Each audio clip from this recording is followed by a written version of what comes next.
Hey guys, I'm Brian. And I'm Terry. And welcome back to the Forest Farm Project. We're finally back out here. Yeah, and it's a natty day out here. Yes, it is. Sorry, I took the camera off of you.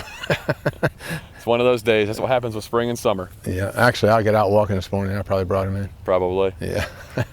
But we, as you guys know, linked up here, we got the footings dug out recently. About time. Yes. So we're finally about to move forward. Yeah, we're going to start building. We got to get some dirt out of the way, and we're not really going to bore you with moving dirt. We'll show a time lapse here and get it over with, and then we'll show you what we're doing as far as the footers and whatnot. Yep. And from then on, we'll start building, documenting what's happening. Yeah, right now Dad's going to get out here and get to shoveling dirt out of the holes. So yeah, a lot of back-breaking work, good stuff. Yeah, it's good exercise though. Getting ready for building them houses. That's it. You got to get conditioned. We got a lot of work ahead of us. Oh yeah. All right, have a good one, guys. Enjoy. See you.